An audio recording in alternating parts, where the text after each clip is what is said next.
जनपद सुल्तानपुर का एक ऐसा मामला सामने आया है जो दिल को झकझोर देने वाला है। बता दें कि पति पत्नी के अवैध संबंधों के चलते पीट पीट कर घायल कर देता है और वहीं उसके प्रेमी को कुल्हाड़ी से मारकर हत्या कर देता है। जहां जनपद सुल्तानपुर जिले के बधुआ कला थाना क्षेत्र के बबरी गांव का एक मामला सामने आया है, जहां रमेश अपनी पत्नी वंदना के अवैध रिश्ते को लेकर के आए दिन मारपीट हुआ करता था। और बताएं कि बीते 8 अक्टूबर को वह घर से बाहर निमंत्रण के लिए जाता है और रात को जैसे ही पहुंचता है, अपने घर के पास में एक विशाल नाम का लड़का होता है जिसकी उम्र तकरीबन 18 वर्ष होता है। वो घर में उसकी पत्नी के साथ आपत्तिजनक हालत में उसको देख लेता है। जब इस हालत में रमेश अपने पत्नी के पास उसे देखता है तो उसका खून खौल जाता है और वह पास में पड़े कुल्हाड़ी से बिना पूछे कई बार विशाल के ऊपर वार कर देता है और वो जमीन पर लहूलुहान होकर के गिर पड़ता है। बीच में आए बचाने के लिए उसकी पत्नी वंदना उसको भी मार पीट कर घायल कर देता है। बता दें कि ये पूरी घटना जब होती है उस समय घर का दरवाजा बंद रहता है। पति रमेश तकरीबन 24 से 25 वर्ष का बताया जाता है और वो घर में जैसे ही आता है, विशाल को अपनी पत्नी को इस तरीके से इस हालत में देखता है तो वह अंदर से दरवाजा बंद कर लेता है। दरवाजा बंद करने के बाद विशाल की पिटाई करना शुरू कर देता है। अंदर से बचाओ बचाओ की जो चिल्लाहट होती है, जो रोने की आवाज आती है, वो घर से थोड़ी दूर तक जब जाती है, उस विशाल की बहन जो वो आवाज सुनती है तो वह पहुंचती है और वो अपने भाई को बचाने का प्रयास करती है। इस बीच वह दरवाजे के सुराख से अपने भाई को देखती है तो उसके चाचा उसके भाई विशाल को पीट रहे होते हैं और कुल्हाड़ी से मार रहे होते हैं। इस बीच वह गिड़गिड़ाती है, मिन्नतें करती हैं कि उसके भाई को छोड़ दिया जाए, लेकिन उसके चाचा ने एक नहीं सुनी और कई बार कुल्हाड़ियों से वार करता रहा। इस बीच उसकी पत्नी जब भी बचाने का प्रयास की, उसको भी लात घूसे और डंडों से मारा और उसको भी मारकर घायल कर दिया।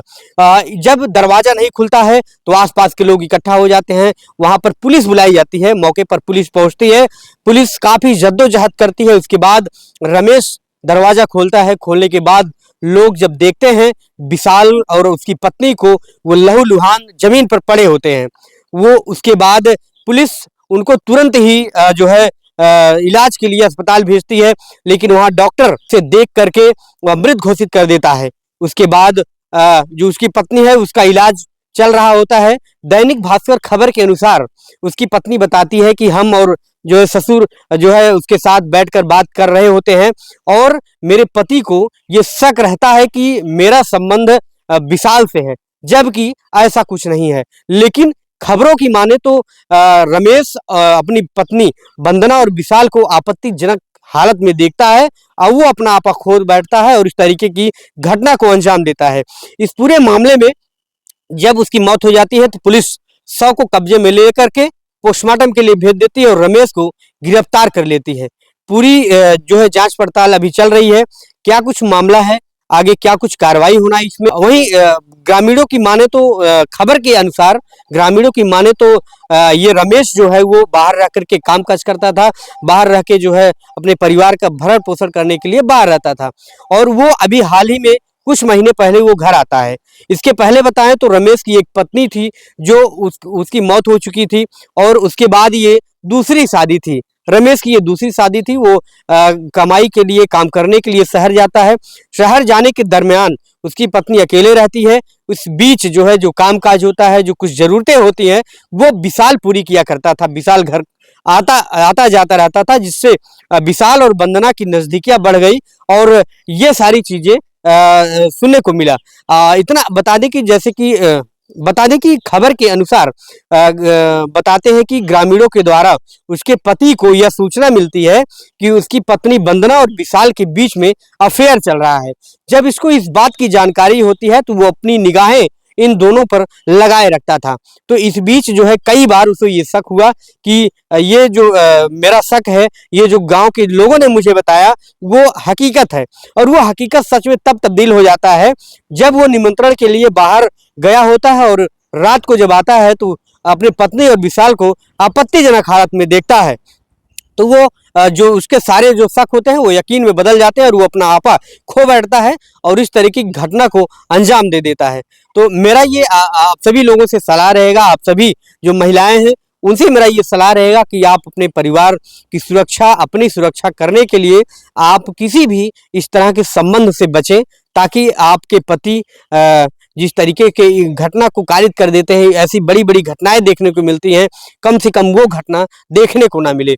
आगे क्या कुछ कार्रवाई होता है, क्या इसमें सजा होती है, ये सभी खबरें हम आपको जरूर आप तक पहुंचाएंगे। आप देखते रहें न्यूज अब तक आपके साथ। धन्यवाद। लाठी से कोई और भी था आपके साथ में? कौन था? भतीजा। उसको भी मारा? उसको कहाँ लगी थी? भतीजा लगता है वो आपको? क्या नाम है उसका? विशाल। बदुआ कला के नाम क्या था? कल दिनांक 7 अक्टूबर 2025 को थाना बंधुआ कला में सूचना प्राप्त हुई कि एक व्यक्ति ने अपनी पत्नी और एक अन्य व्यक्ति को डंडे से, लाठी से मार करके घायल कर दिया है। इस सूचना पर जो है 108 की एम्बुलेंस पहुंची और हमारी पुलिस टीम पहुंची। उसको दोनों घायल लोगों को तत्काल जिला चिकित्सालय पहुंचाया गया, जहां पर जो पुरुष व्यक्ति था जिसके ऊपर प्रहार किया गया था उसकी मृत्यु हो गई और महिला खतरे से बाहर है। महिला का भी इलाज चल रहा है। घटनाक्रम इस प्रकार से है कि एक व्यक्ति जो है वो कल न्योता खाने गया था, निमंत्रण में गया था। निमंत्रण से लौट करके आया था, उसने अपनी पत्नी को एक अन्य व्यक्ति के साथ में आपत्तिजनक अवस्था में देखा। इस बात से आक्रोशित होकर के उसने अपनी पत्नी और उस व्यक्ति पर एक डंडे से प्रहार कर दिया, जिससे दोनों लोग चोटिल हो गए और इस प्रहार के परिणाम स्वरूप उस व्यक्ति की मृत्यु हो गई है। महिला खतरे से बाहर है। इसमें आवश्यक विधिक कार्रवाई अभियोग पंजीकृत करके की जा रही है। अभियुक्त की गिरफ्तारी हो चुकी है।